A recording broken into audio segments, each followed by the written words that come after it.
¿no es cierto? Y desmenuzar y tamizar.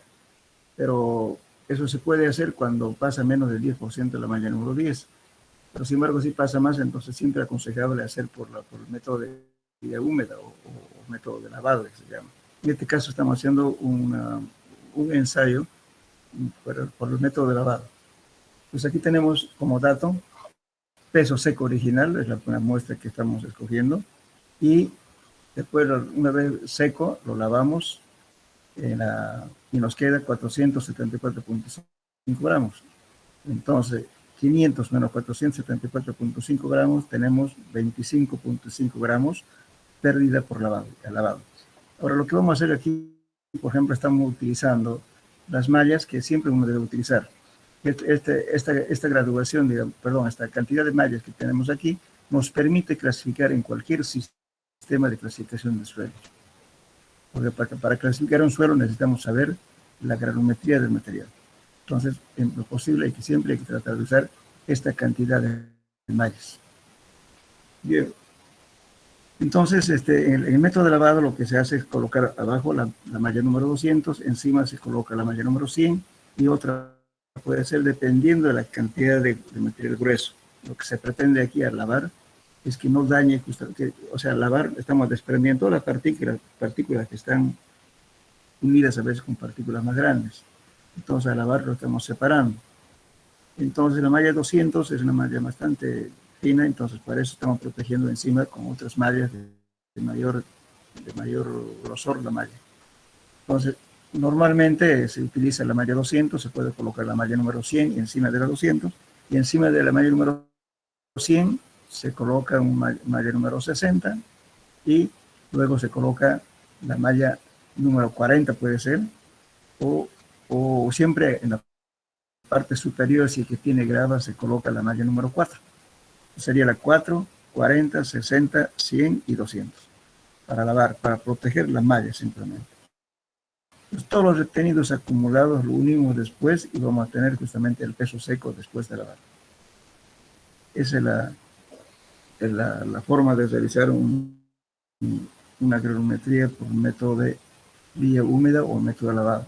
Entonces aquí estamos usando la tamiz 4, 10, 20, 40, 60, 100, 200 y la base.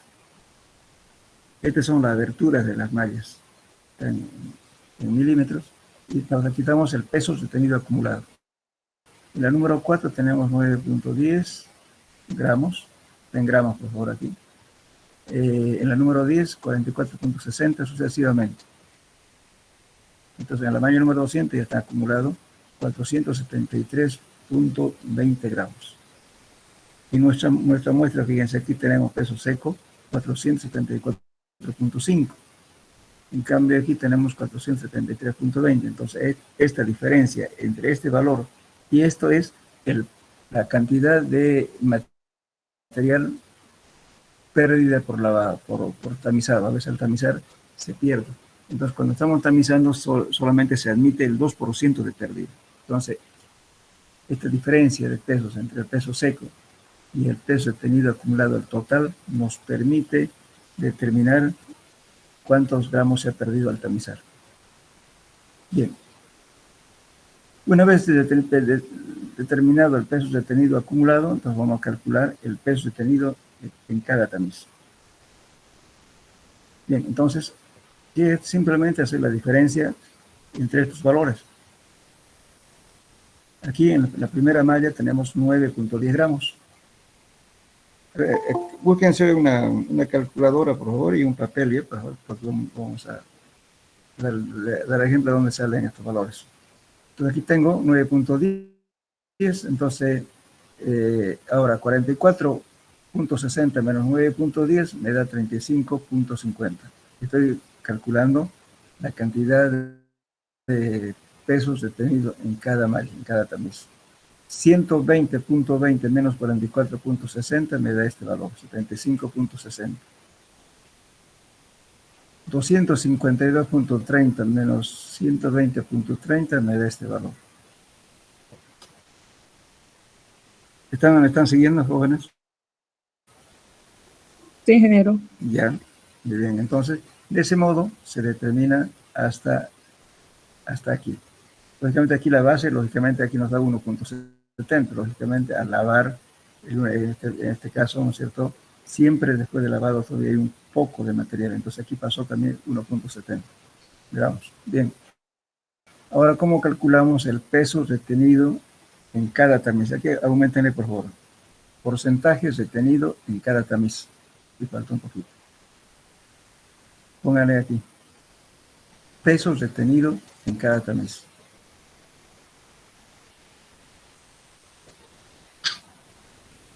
Entonces, aquí hacemos una regla de 3. Por ejemplo, vamos a decir que si pasara todo, o sea, si el peso total, en este caso, es 500 gramos, es el peso total. A ver, hagan 500 gramos, ese es 100%. Entonces, el peso es detenido en cada tamiz 1.8 es el X. Perdón, aquí, 9.10 es X. 9.10 gramos es X. Pues aquí va a ser igual a 9.10 por 100 dividido entre el peso total. Fíjense, no estamos dividiendo entre este peso, sino por el total. Entre 500.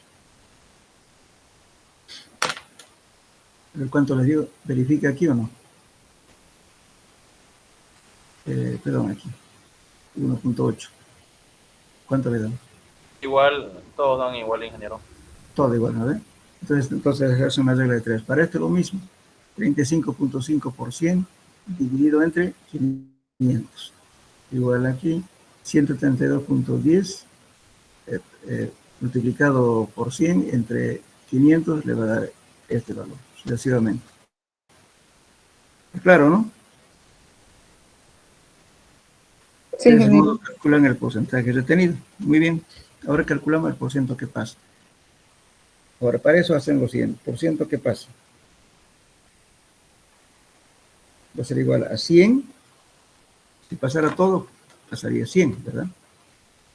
Menos la sumatoria de los porcientos retenidos en cada tamiz. Repito, porciento que pasa es igual a 100 menos la sumatoria del porcentaje retenido en cada tamiz. Muy bien, hagamos el primer caso. Pongan 100 menos 1.80. ¿Cuánto le da?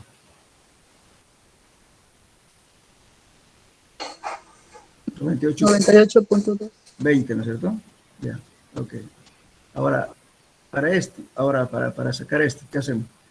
Va a ser igual a 1.80 más 7.10. Entonces, la suma de esto lo restan de 100.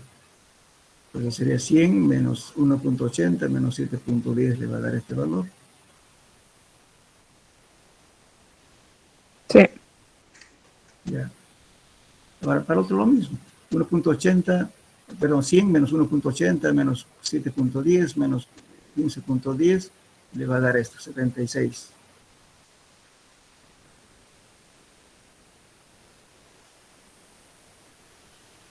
Sí, también debe ser.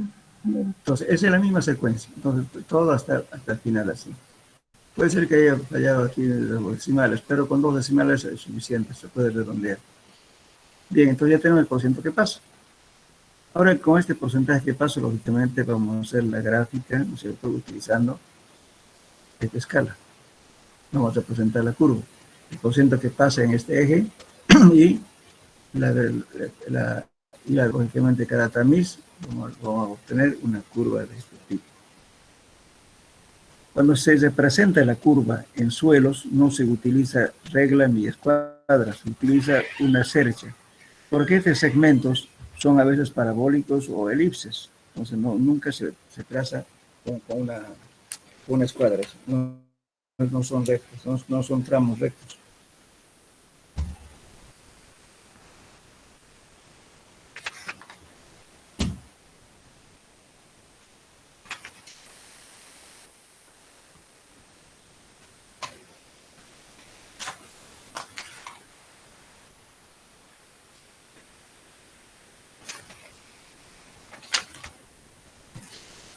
Bien, entonces le decía, ¿por qué no es conveniente trazar un segmento recto? Porque justamente, fíjense, por eso estamos usando la escala logarítmica, porque el diámetro de las partículas varía logarítmicamente, no varía linealmente, varía logarítmicamente. Por eso es que se pone siempre esta línea, se pasa siempre con una cercha o hay que dibujarlo, ¿no es cierto? Por eso es muy difícil a veces plantearse una ecuación. Eso se puede, una ecuación se puede hacer para trazar una recta, una curva, digamos. Se puede hacer cuando las dimensiones de los tamaños de las partículas están ya definidas. Ahí se puede hacer mediante la computadora. Pero en forma real no sabemos, ¿no es cierto?, las variaciones que existen, por ejemplo, de una malla del número 4 a la número 30, por ejemplo, o de 30 a la 100, o sea, hay infinidad de partículas intermedias. Entonces, por eso siempre es conveniente trazarle con una cercha, seguro. Bien, entonces, una vez obtenido, como decía, el porcentaje que pasa, representamos aquí en esta escala semilogarítmica. Y de ahí vamos a obtener justamente el diámetro efectivo de Hassen, que es de D10, de 30 y de 60. ¿Y eso cómo se obtiene? Tomando en cuenta, por ejemplo, si quiero calcular D sub 10, voy a tomar el 10% que pasa a la malla de 200 y voy a trazar paralela a este eje y vengo hasta la curva. Supongamos que estamos analizando esta curva. Entonces voy a venir aquí va a ser el D sub 10, el equivalente al diámetro, en este caso es 0.1. Ahora, el de 30 va a ser lo mismo. Esto vengo aquí, también está en encontrar acá, y este va a ser el diámetro, que es 1. Entonces, ahora el de 60, vengo aquí, también encuentro acá, y bajo acá. Esta es la escala que corresponde, ¿no es cierto? Esta es la abertura de las mallas, entonces el diámetro es el diámetro de la parte de 10, que es el diámetro de esa partícula. Bien, con eso vamos a calcular C sub C y C sub U. Después le voy a explicar para qué sirve eso. Bien, como que aquí ves, C sub U es de 60 sobre 10, y C sub C es igual de 30 al cuadrado sobre de 10 por de 60. Este se llama coeficiente de concavidad o de curvatura, y el otro es coeficiente de uniformidad del C sub U.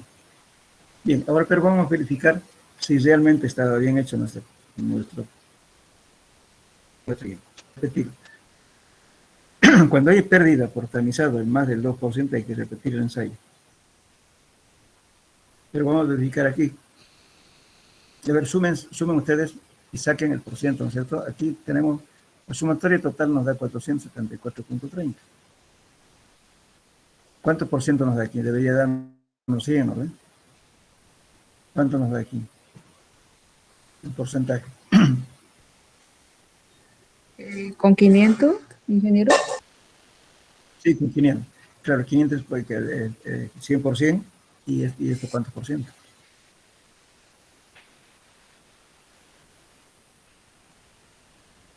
¿Cuánto corresponde? Me sale 94.86. 94.83, ¿no? Ya, bien.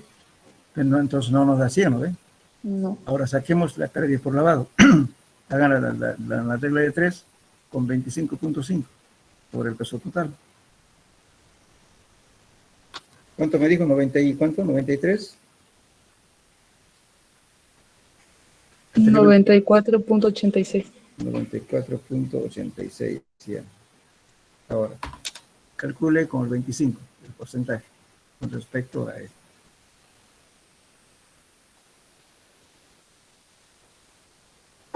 Sí, 5.1. 5.1. Ya. ¿Cuánto le estaría dando ahí? 94.86 más 5.1. ¿Cuánto le da? 90 y 99.96. 96. 96. Nos falta algo, ¿no? Bueno, pero aquí tenemos, fíjense, tenemos pérdida por lavado, perdón, por tamizado. Entonces, tenemos 74.30 más, saca ahora el porcentaje entre 473.20 menos 470, 4.30. ¿Cuánta diferencia? Menos 1.1. Ya serían acá, estaríamos viendo. ¿Cuánto le da?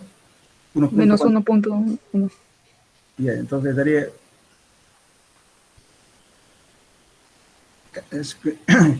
0.1, ¿no? Eso, ¿no? 473.2 menos 474.3 menos 1.1. Bien, ya, entonces nos daría 1.1. Ya, eso sería en realidad la pérdida por tamizado. Algo anda mal, un ratito. Esto es 473.30%. Aquí tenemos 474.5. Entonces saquen el porcentaje de esto, 474.5 menos 474.3, el porcentaje de eso. No va a ser 0 y algo.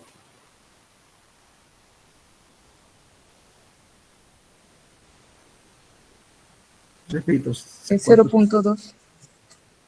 Ya, eso, 0.2. Entonces, nuestra pérdida ya, entonces aquí ahora lo sumamos a 99.96 más 0.2, ¿cuánto le da? ¿Cuánto dijo? 99.96 que sacó ese dato, más 0.2, ¿cuánto le da?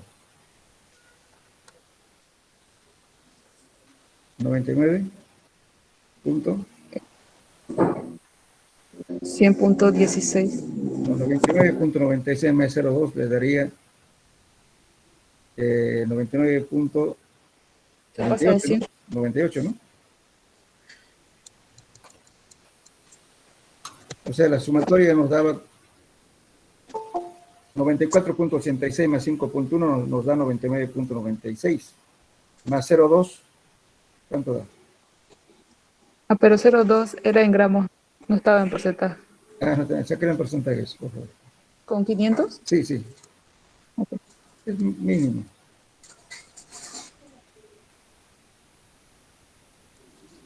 $0.04. Ya.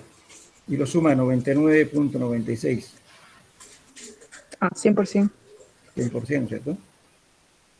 Entonces, ¿qué significa nuestra gravimetría? Está perfecto. No da 100%. Entonces, ahora, pérdida por lavado, ¿cuánto tenemos? Saque el porcentaje correspondiente que era, en este caso, 5.10, ¿verdad? Entonces, si yo le pregunto, vamos a tener que calcular esto, entonces aquí en este caso nos dio 5.1.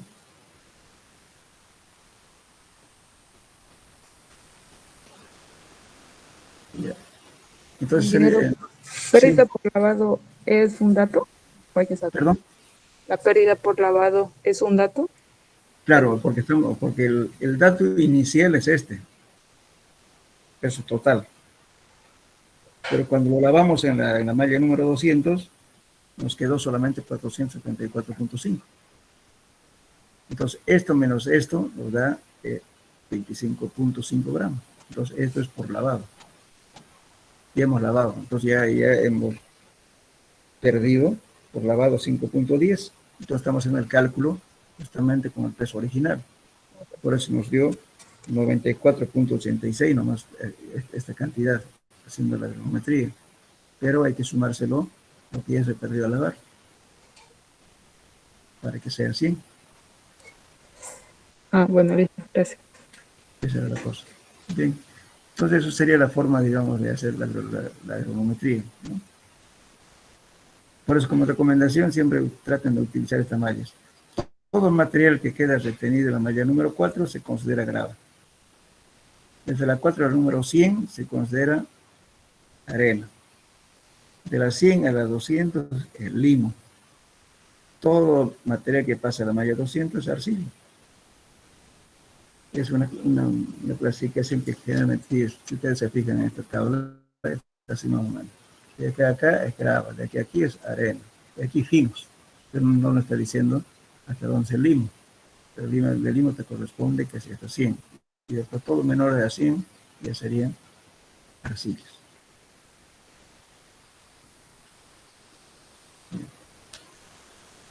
Eso sería entonces el método en la... tracen con esto esta curva y traten de encontrar el D sub 10, el D sub 30 y D sub 60 y calculan este valor C sub U y C sub C. Y es esto. Entonces, estos parámetros siempre es conveniente cuando hacemos granometría para determinar una clasificación. Es conveniente calcular estos dos valores. ¿Por qué? Por ejemplo, si utilizamos la clasificación del sistema SUC o la STM, le van a decir arena bien graduada o arena mal graduada. Pues, ¿cómo sabe si es malo o bueno? Por ejemplo, aquí nos está diciendo, fíjense, si el coeficiente de uniformidad es mayor a 4, indica que son gravas o mezclas gravosas. Si C sub U es 6, mayor a 6, indica que son suelos arenosos o mezclas arenosos con poco o nada de material fino. Entonces sabemos, ¿no es cierto? Si este fuera mayor a 4, entonces van a ser mezclas de gravas. Y si es mayor a 6, va a ser suelos arenosos, mezclas con arena y gravas. Este es ya no está diciendo el tipo de suelo. Ahora lo verificamos aquí. El coeficiente con cavidad dice, es una forma de medir la forma de la curva, pero si este valor, C sub C, nos da de 1 a 3, significa que el suelo está bien graduado. Si está fuera de 1 y fuera de 3, entonces el suelo está mal graduado. Entonces es conveniente siempre calcular esto para identificar si ese suelo es mal graduado o bien graduado.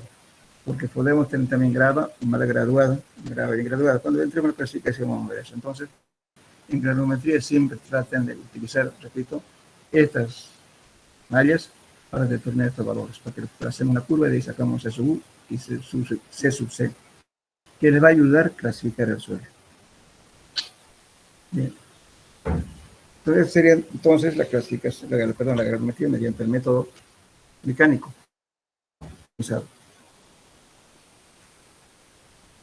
Ahora el otro método, no sé si ya hablamos del método hidrómetro, todavía no hablamos, ¿cierto?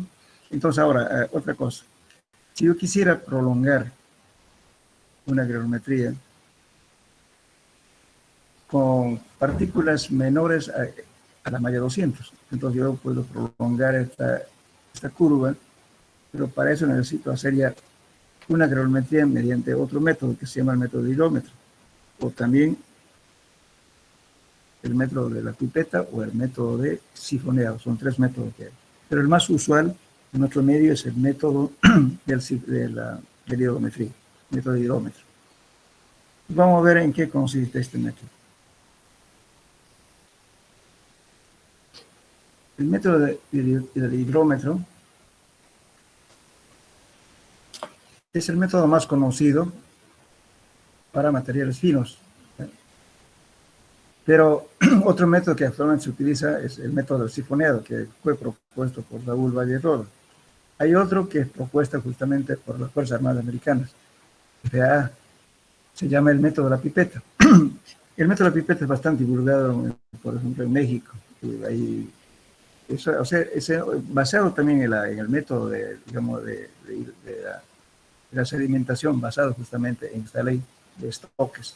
¿Qué dice la ley de Stokes? La ley de Stokes que indica de que en un medio continuo, ¿no? La partícula, ¿no es cierto?, de mayor peso se precipita más rápido y a mayor velocidad. Entonces, los 3 métodos están basados en esta ley. Pero el asunto que, lamentable, como repito, en nuestro medio, que pese a que Raúl Valle Roda es boliviano, un paseño que, bueno, un investigador que hizo justamente el método del sifoneado y también hizo algunos métodos de cálculos, por ejemplo, en presiones para suelos, hizo también el método para calcular estabilidad de talud. está aceptado y está normado por las normas ASTO. Pero lamentablemente no, como él murió ya hace mucho tiempo, entonces sus métodos están basados en las normas ASHO. Y la norma ASHO es una norma que era anterior a las normas ASTO, ahora se llama ASTO. Eso, el cambio de esas normas ocurrió en el año 1970. Pero sin embargo está vigente este método del sifoneado. Y el método de la pipeta justamente está vigente también, eso está adoptado por la FDA, la norma americana, que lo adoptan varios países en Latinoamérica, uno de ellos es México. Pues justamente ustedes me van a hacer una tarea complementaria, anótenlo por favor, y le voy a decir de qué libro van a sacar. Me van a ampliar este tema, describir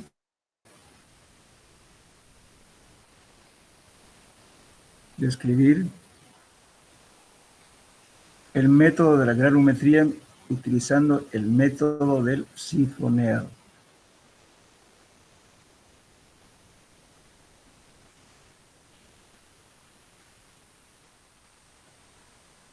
Van a utilizar un libro que está en español. ¿Puede repetir la pregunta, por favor, ingeniero? Describa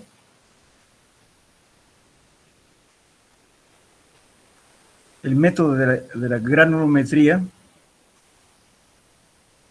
por el método del sifoneado, esa partecita, sifoneado. Su autor es Saúl Valles Rodas, y justamente vamos a utilizar su libro de él. Está en español. El libro se llama, y la bibliografía de su contenido, de la materia, está al final, está la bibliografía, pero de todos modos se lo voy a dictar. El libro se llama Calles, Carreteras y Aeropistas. Un librito viejito ya, pero es bastante útil. Si van a ver, esta es la definición que es capa base, que es un suelo A4, A5, pero lógicamente cuando de la norma ASHO, pero las definiciones siguen lo mismo. Es bueno que lo compren. Y lo venden a 40 bolivianos, cuesta de donde venden los libros, en la calle Cehuana. En edición peruana, por supuesto. Ya. Ahora, el otro método es determinar la granulometría mediante el método del sifoneado. Perdón, el método de la pipeta, sí, de la pipeta. Y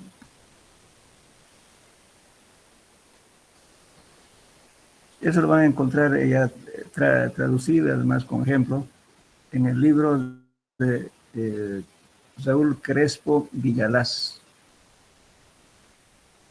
Saúl Crespo Villalaz. El libro se llama Mecánica de suelos y cimentaciones. Ahí está el método. O léanlo, y de ahí saquen un resumen, cómo se hacen los ensayos. No lo manejamos en nuestro medio, pero es bueno que aprendan. Tal vez, por ejemplo, el método sifoneado es bien simple, pero aquí estamos acostumbrados a hacer el método del hidrómetro.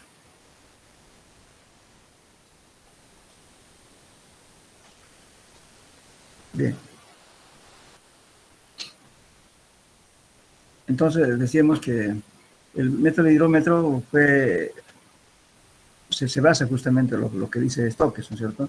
El método de hidrómetro se basa en el hecho de que la velocidad de sedimentación de partículas en un fluido es función de su tamaño. O sea, las partículas más grandes, más pesadas, se precipitan más rápido.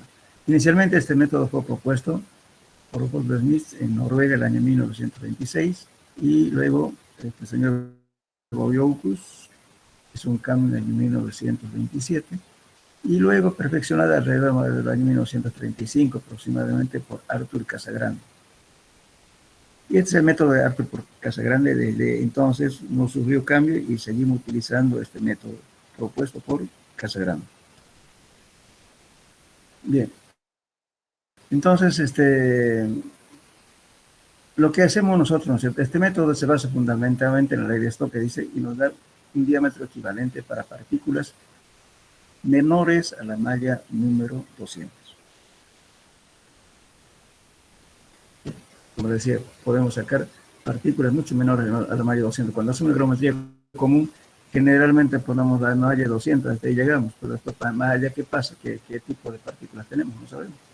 Entonces, mediante este método sí podemos saber. Bien, entonces el método de higrómetro justamente se basa en, primeramente, para hacer este ensayo, no sirve este ensayo para suelos granulares. Se trabaja con suelo para suelos finos. Entonces, para hacer el ensayo, hay que tamizar por la malla número 10. Entonces, la muestra con que trabajamos es material que pasa a la malla número 10. Con eso trabajamos.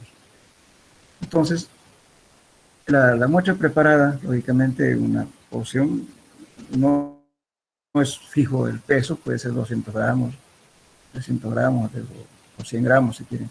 Si es más fino, entonces es suficiente 100 gramos, pero si utilizan un poquito de suelo tendiendo a hacer limo, entonces utilizarán 200 gramos, no mucho. Entonces, esta muestra está ya, como puedo decir, tamizada. Entonces, se coloca en un recipiente para hidratarla. Hidratar significa de que hay que mezclarla con agua y batirlo bien para que salga una pasta cremosa y dejarla reposar para que se hidrate. Entonces, eso lógicamente lleva tiempo, puede ser 12 horas o 6 horas como mínimo para poder hidratar la muestra. Cuanto más fino, la hidratación es mucho más lenta. Cuanto más solo son granulares, es más rápido la hidratación. Una vez hidratado, entonces colocamos y lo reposamos en el material y luego preparamos un fluido con un dispersor de viscosidad. Entonces después vamos a explicar esto. Entonces para eso utilizamos este de aquí. Este es una probeta que tiene 1000 centímetros cúbicos. Y este es el hidrómetro, este bulbo, es de cristal, de vidrio, y lógicamente tiene una escala aquí. Una escala. Entonces,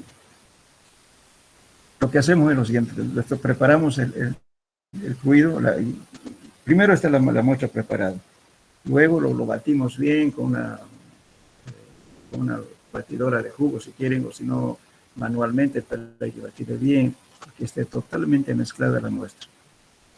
Una vez preparada la muestra, entonces se prepara el fluido. El agua que está mezclado con una solución química que se llama hexametamosfato de sodio. Anótenlo. Hexametafosfato de sodio. En el mercado se vende como cuadrofos, con Q, cuadrofos.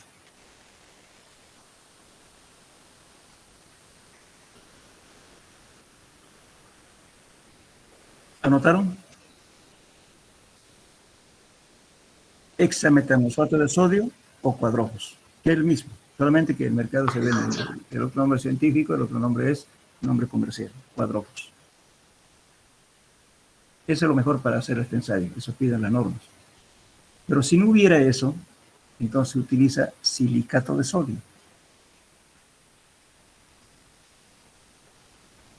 El silicato de sodio es la sal inglesa que utilizamos para cuando no está mal del estómago.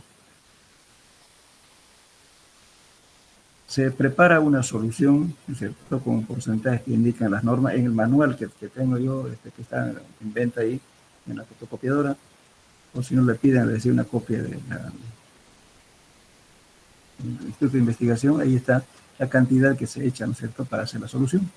Es como una sal, se compran el silicato de sodio anhidro, o sea, en sólido.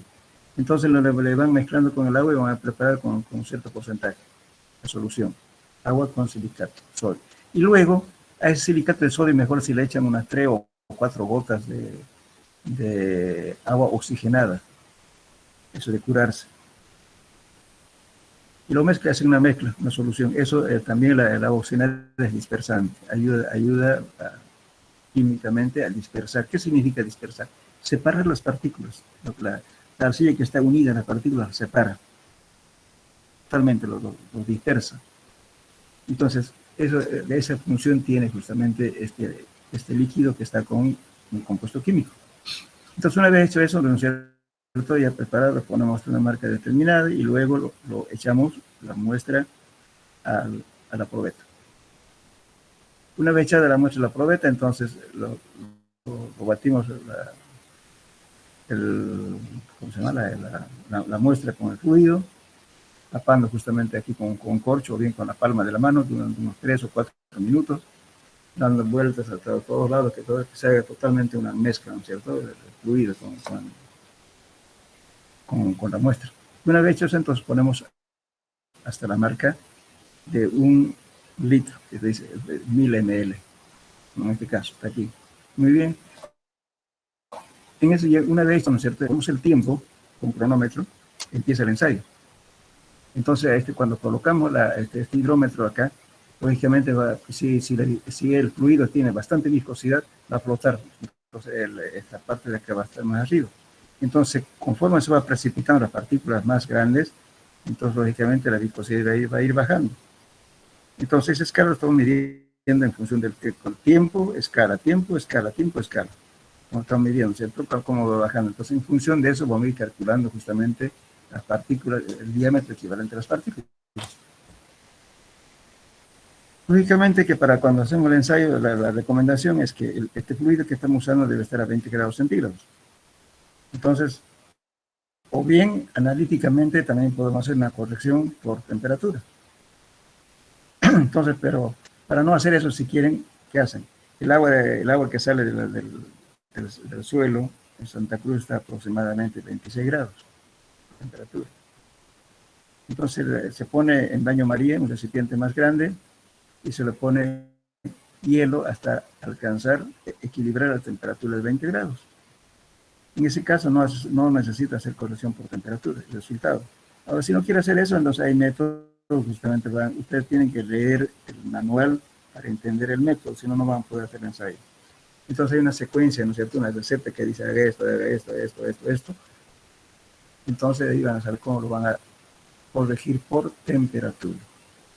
Además, las lecturas que hay acá hay que corregir por menisco, porque ustedes saben que si yo pongo acá, aquí va a haber un poco de menisco, no va a ser totalmente horizontal, sino va a haber un menisco. Entonces, ese menisco también hay que corregir, para sacar, digamos, los otros. Luego no influye mucho, pero para que sea más exacto, hay que hacer corrección por menisco y por temperatura, por correcciones. Entonces va haciendo la lectura y luego utilizando estas formulitas, va a calcular la altura equivalente. Entonces, la ecuación es, la velocidad es igual 2 veces el peso específico del fluido, del peso del agua con la solución, y esto es el peso específico del agua pura. Entre 2 veces la viscosidad del fluido. Todo esto multiplicado por D, que es el diámetro de la partícula, sobre 2 todo al cuadrado. Entonces, de esta fórmula se reduce, llegamos a 18 por la viscosidad, por la velocidad, por el peso específico del suelo, por el peso específico del agua. Entonces, esto nos da el diámetro equivalente. Entonces, lógicamente, para llegar a esto tenemos que hacer un cierto procedimiento que ustedes van a leer en el manual, paso a paso, hacer el seguimiento para hacer el ensayo. Cuando hagan este ensayo, les recomiendo, en un solo grupo hagan, tal vez, no, digamos, si ustedes creo que han formado 4 subgrupos, entonces agarren, entre todos hagan un solo ensayo y traten de usar una muestra que no sea muy arcillosa, que tienda a ser limo. Porque para que hagan más rápido el ensayo, si no, se van a pasar todo el día no termina el ensayo. Bueno, entonces, una vez realizado esto, lógicamente van a determinar el diámetro equivalente de estas partículas que les va a permitir prolongar la curva que se obtuvo por método del tamizado. Pueden prolongar la longitud de la curva con diámetros menores. De eso se trata. Pues por favor, entonces recomienden, la recomendación, leanlo primero bien el ensayo, la receta de cocina que se dicen que para esto. Con eso van a entenderlo bien cuando vayan a clases, porque si no van a estar en la luna, no van a saber nada. Leer. La receta no cambia. Simplemente que se van a fijar en el modelo del hidrómetro. El hidrómetro tiene modelo tanto.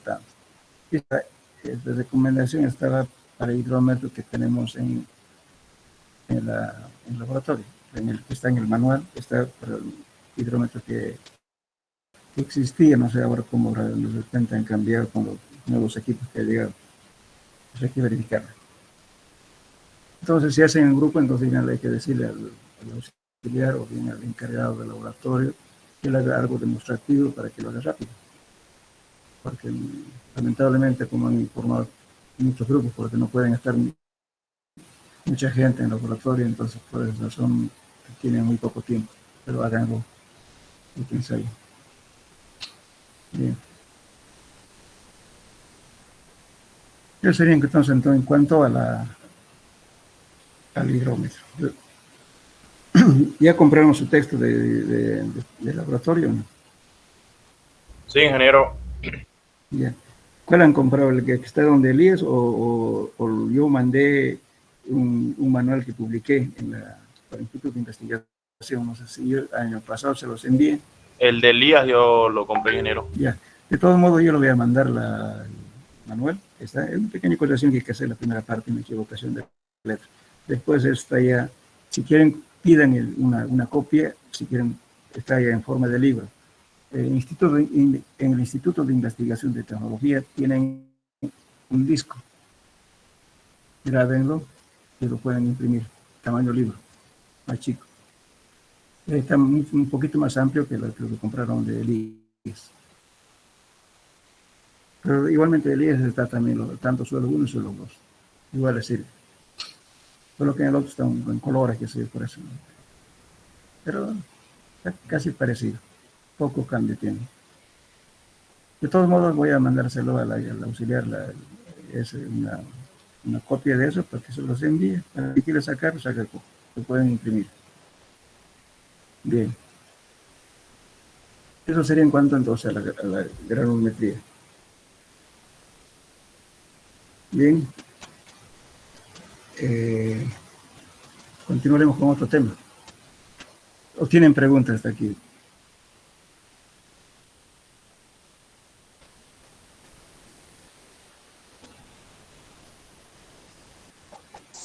No, ingeniero. Ya, entonces continuemos con esto. Ya. Bueno, primeramente, para hablar de suelos, voy a hacer un recuerdo, parece que ya hablamos. Los suelos se dividen en dos grandes grupos, que son suelos granulares y suelos finos, que son los limos y las arcillas. ¿En qué se diferencian estos dos grupos? En que uno no tiene plasticidad ni tiene cohesión. Y el otro tiene cohesión y tiene plasticidad. Bueno, entonces, ¿por qué la diferencia del comportamiento, digamos, de estos suelos?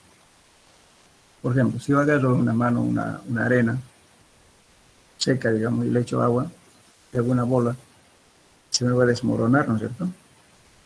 Se va a desintegrar, no mantiene su forma. ¿Por qué ocurre eso?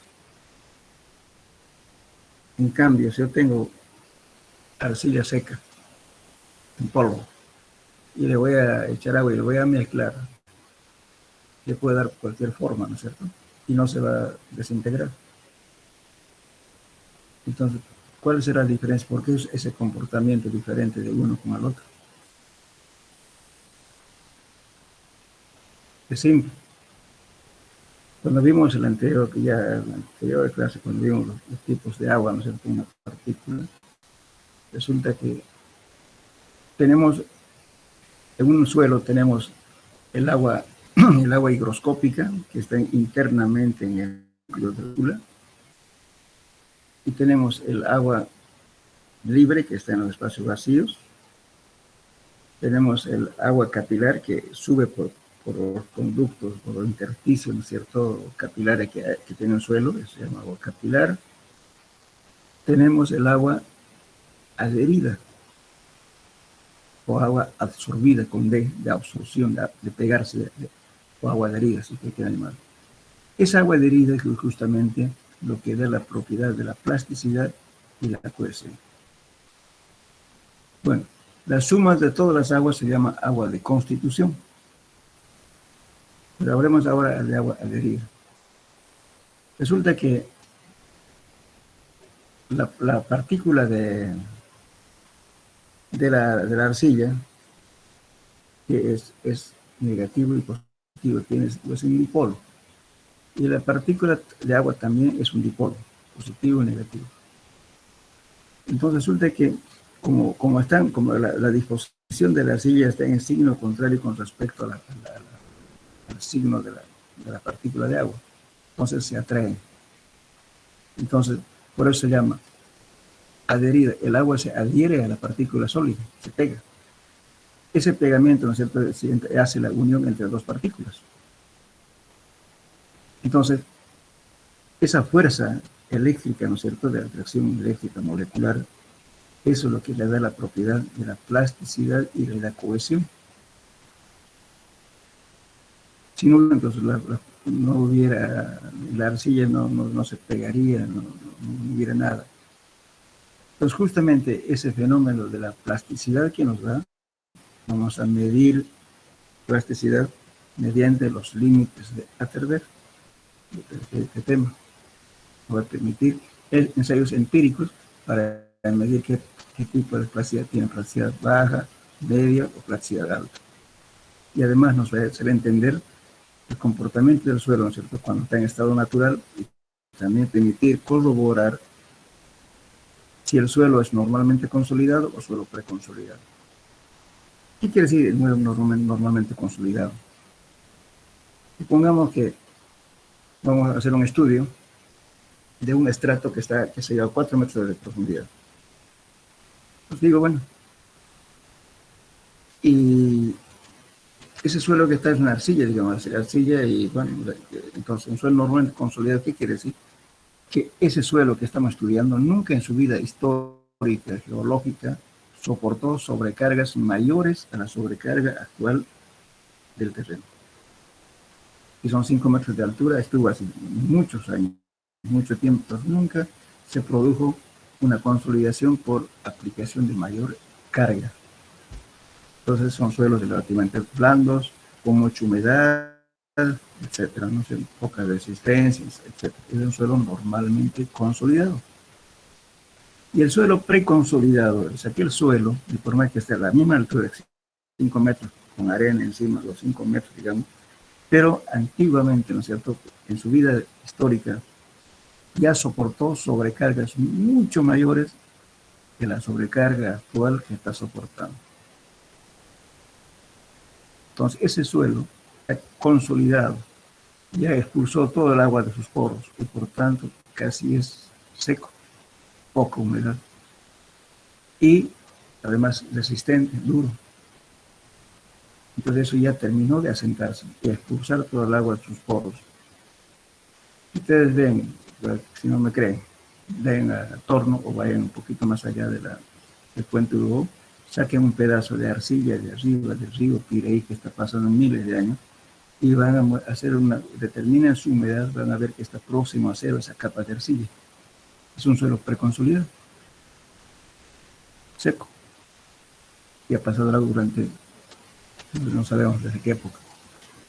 Entonces el suelo preconsolidado es eso, que ya soportó sobrecargas mucho más grandes que en su vida anterior. Por lo tanto, ese suelo ya es duro. Bien, entonces las arcillas, lógicamente, aquí lo vamos a medir por eso, ¿no? Entonces, para poder medir estos valores, un señor que apellidaba Atterberg hizo métodos empíricos. Eso lo hemos llamado límites de Atterberg o de consistencia. Vamos a leer aquí, y dice, existen suelos finos que al ser remoldeados, cambiando su contenido de agua, adoptan una consistencia que se les denomina plásticas. A estos suelos se les ha llamado arcillas.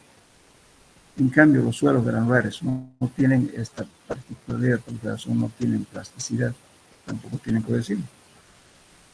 Por causa de su estructura cristalina, forma aplanada, los minerales arcillosos tienen fuerzas superficiales muy grandes que predominan sobre las de la gravedad.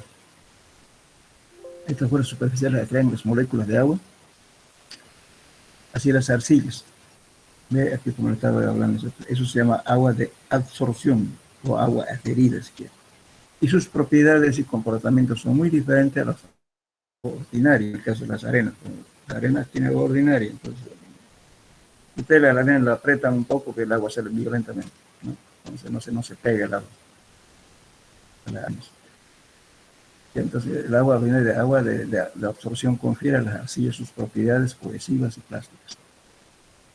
Otra parte, podemos indicar que las arenas más finas no absorben agua.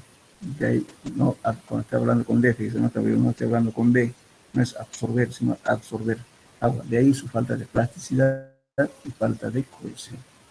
¿No? Ahora, ¿cómo lo definimos? Los límites del terreno de consistencia. Los límites han sido diseñados para servir como indicadores de las propiedades de la fracción de arcilla. Bien, en términos generales podemos definir por consistencia, lo que estamos hablando aquí, el grado de cohesión de las partículas de un suelo y su resistencia a aquellas fuerzas exteriores que tienden a deformar o destruir su estructura. Eso se llama consistencia, y justamente estos ensayos que vamos a ver ahorita nos permite determinar esos valores. Bien, ahora, si vemos en un esquema así, si lo saturo un suelo, va a estar como un líquido viscoso.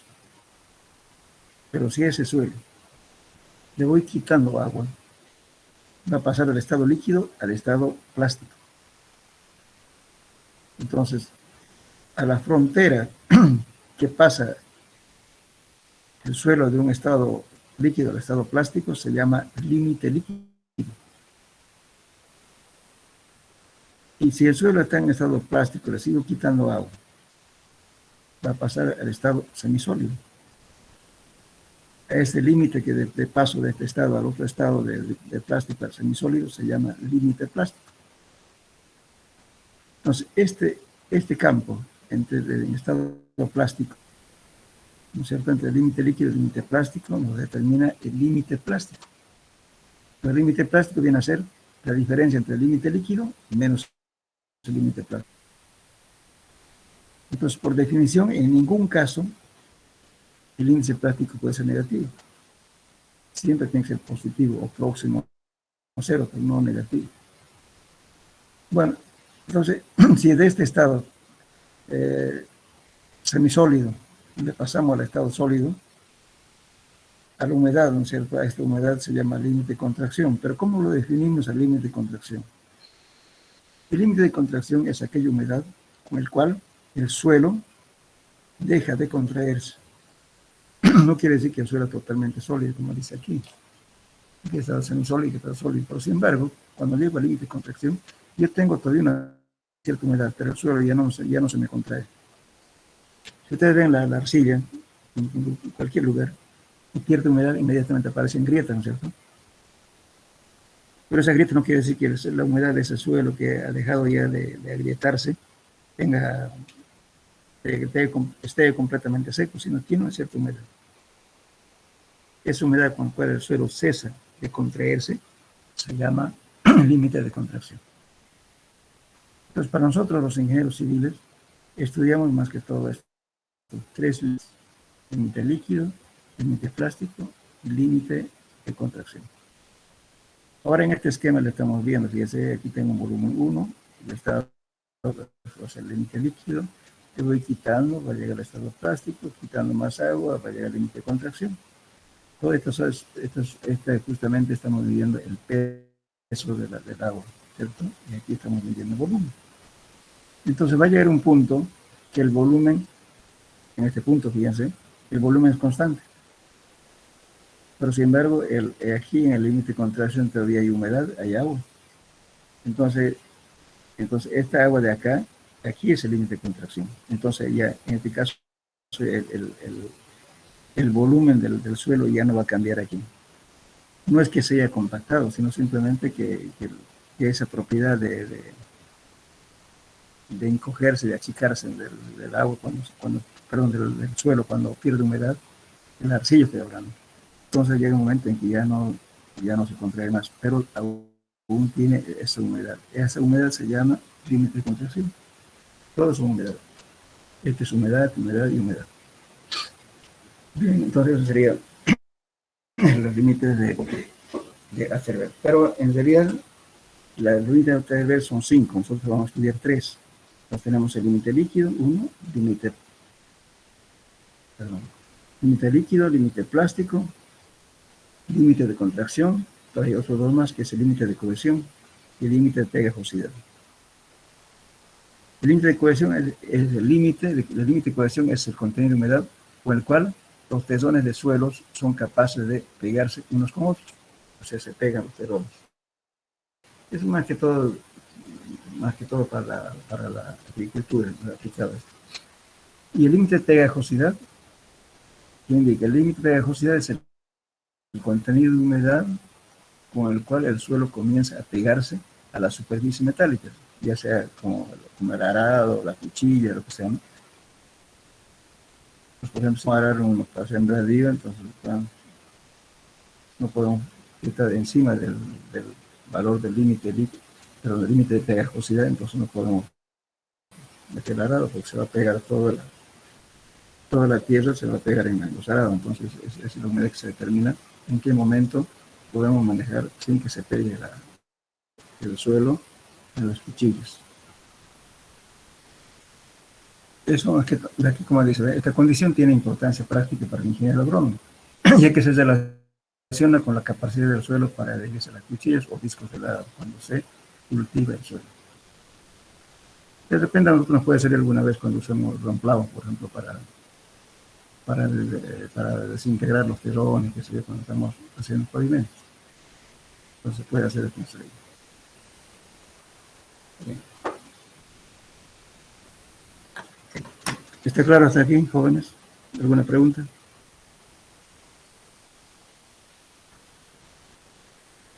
Ninguna, ingeniero. Ya, como ya no tenemos mucho tiempo, voy a hablar simplemente ahora de cómo se prepara el material para hacer estos límites. Es importante la temperatura de secado. Por ejemplo, cuando tenemos un suelo, lógicamente, para hacer el ensayo previamente hay que secar la muestra. Entonces, antes de secar la muestra, antes de realizar los ensayos para secar la muestra, hay que tener cuidado de que si ese suelo tiene materia orgánica o tiene calizas.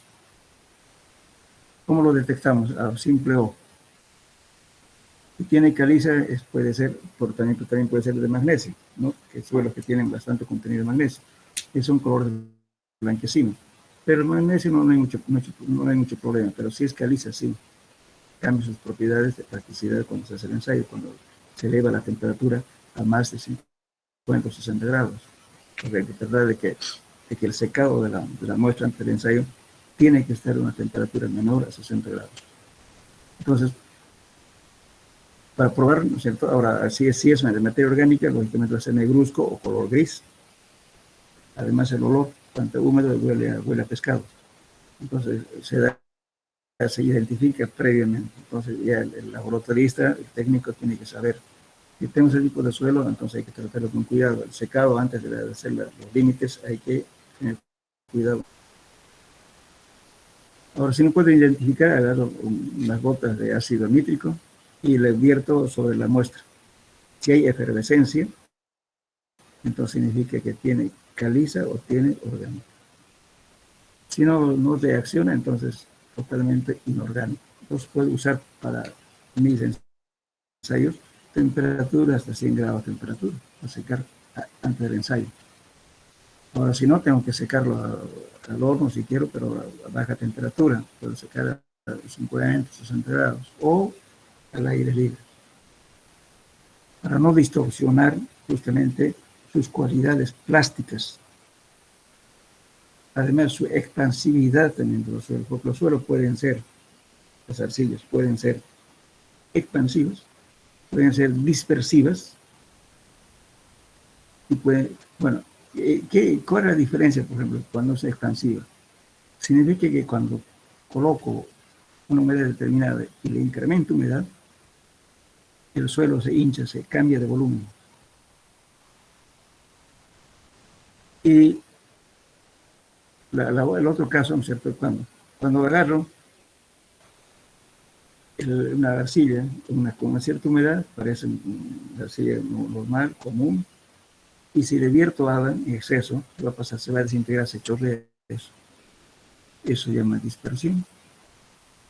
Y justamente esta equivocación de expansividad y de expansividad, cuando uno hace una carretera, puede tener deformaciones muy grandes cuando fluctúa la humedad en la época de lluvias, la arcilla capta agua y al incrementar su humedad se hincha, se expande. Por eso se llaman suelos expansivos. Puede llegar a deformarse bastante altura. Por eso después de mucho tiempo, muchas veces en carreteras aparecen ondulaciones. Ahí puede ser que haya habido una arcilla expansiva o de repente hubo consolidación.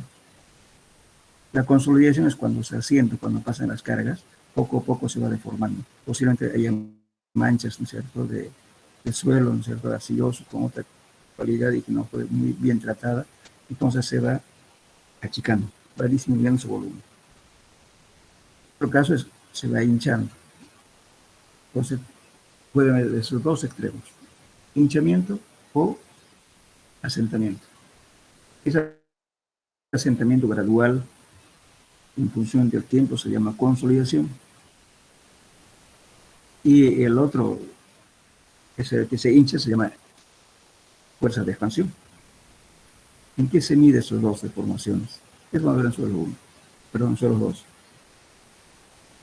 Yo puedo determinar con qué presión puedo contrarrestar a la presión de hinchamiento. Porque la presión de hinchamiento es grande, pueden levantan plataforma de camino. Entonces, muchas veces, ¿no es cierto?, cuando se trata, digamos, supongamos que un lugar tenga una arcilla expansiva, hay dos formas, sacarlo, y si no hay cómo sacarlo, entonces hay que ponerle un peso, de tal modo que contrarreste a la fuerza de expansión. Y eso se determina mediante un aparato que se llama el equipo de...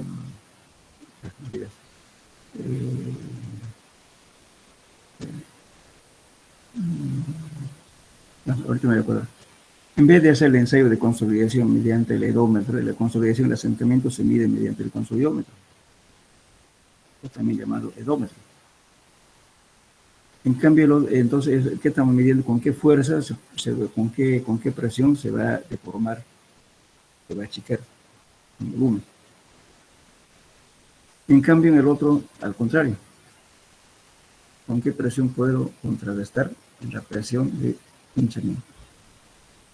Entonces, es un ensayo diferente al del ensayo del edómetro. Eso se llama el equipo de... No me voy a acordar, no me acuerdo bien el nombre. Ya, entonces son dos cosas diferentes. Y eso es lo que hay que tener cuidado. Entonces, justamente esas cosas se determinan durante este tipo de ensayos cuando estamos trabajando con los suelos. Por eso, si le puse alta temperatura antes de ensayar, pues ya le cambié sus propiedades plásticas. Yo no vuelvo a su estado normal. Entonces ya estoy trabajando con suelo alterado antes de hacer el ensayo. Ahora, si no hay relación, de acción a las pruebas que hago, si tiene orgánico, si tiene caliza, qué sé yo, entonces tranquilamente puede trabajar a 100 grados centígrados de temperatura para secar y luego lo desmenuza el material para hacer los ensayos. ¿Qué se quiere hacer? Bien, entonces, ahora la dispersión. La dispersión también hay ensayos para hacer el ensayo de dispersión. Lamentablemente en los programas no está, pero les voy a sugerir yo como trabajo extra de investigación para que me hagan los dos métodos para determinar la presión de hinchamiento y la presión, y la dispersión de las arcillas. ¿Cuándo es importante la dispersión? Por ejemplo, si ustedes están haciendo un canal de vestido, digamos, resulta que uno dice, bueno, aquí es arcilloso. Entonces, no va a pasar nada, le doy un talud, qué sé yo, de 60 grados, no pasa nada, no veo problema. Y le ponen justamente la colchoneta, ¿no es cierto? Y bueno, resulta que por X motivo sube el agua, se satura el suelo y se escurre con el contacto del agua. Y por tanto ya hay oquedades. Poco a poco el agua, la arcilla se va yendo, no está controlada, de repente no la han puesto ni siquiera geotextil. Entonces detrás de la colchoneta en los canales hay vacíos, porque la arcilla se dispersó. Pasa la lluvia y que sea otra vez material duro, pero siempre ya se ha ido el material. Entonces en otra lluvia que hay, otra vez sube la altura del agua, hay presión lateral, se cae justamente el canal. Y eso por problemas de dispersión. Y hay que hacerlo ensayo. Lamentablemente nuestros medios no piden, los que hacen canales, ensayo de dispersión. Deberían simplemente solicitan clasificar el suelo y punto. Pero no piden justamente algún ensayo que es necesario. Entonces hay métodos para determinar la dispersión de las arcillas. Bueno, lo que quería ver entonces justamente la importancia que tiene el secado de las muestras previo a los ensayos.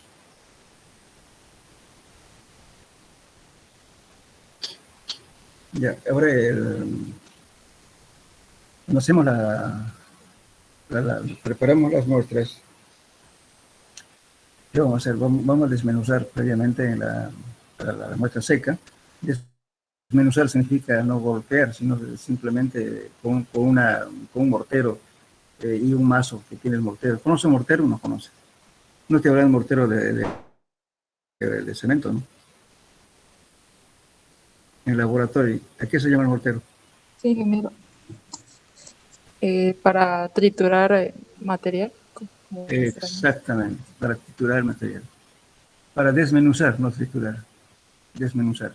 Hay un concepto muy diferente. Triturar, que significa romper partículas. Y desmenuzar. Y un mazo, ¿no es cierto? Con una punta de goma. Entonces, cuando se secan las muestras, no se debe golpear.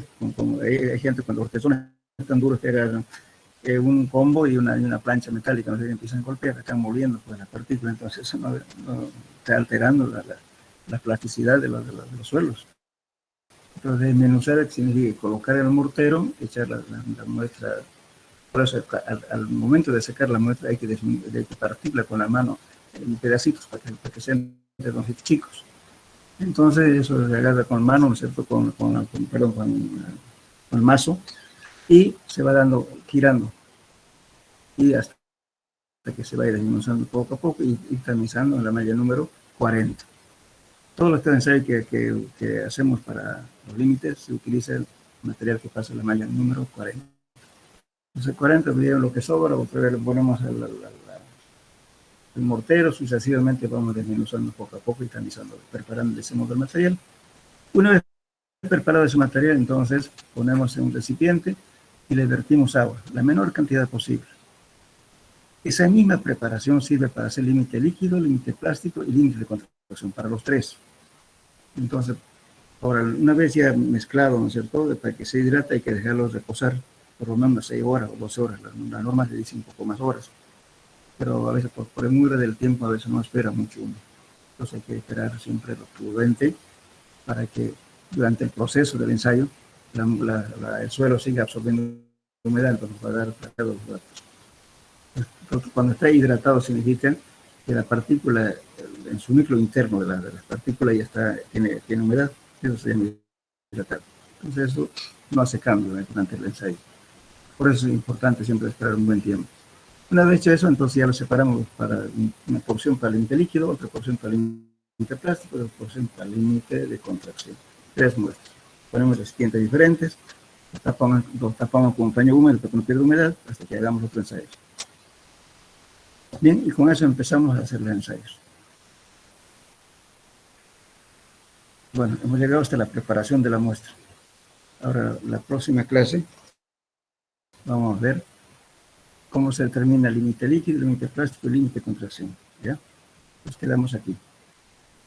Ya tenemos que ir hasta el cuarto, ¿no? La clase. Ingeniero. Ya, entonces, en eso vamos a hacer los ensayos del límite de la próxima clase. No se me recuerda, por favor. Ensayos.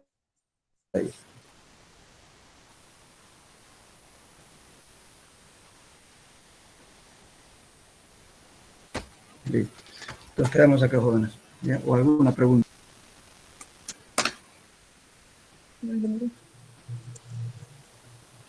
Ya. Ya les mandé, yo creo, el cuestionario de este tema, ¿no? Vayan leyendo, por favor. Bueno, dejaremos aquí entonces hasta la próxima clase. Hasta luego. Sí, ingeniero. Gracias. Hasta luego. Pero... Hasta luego.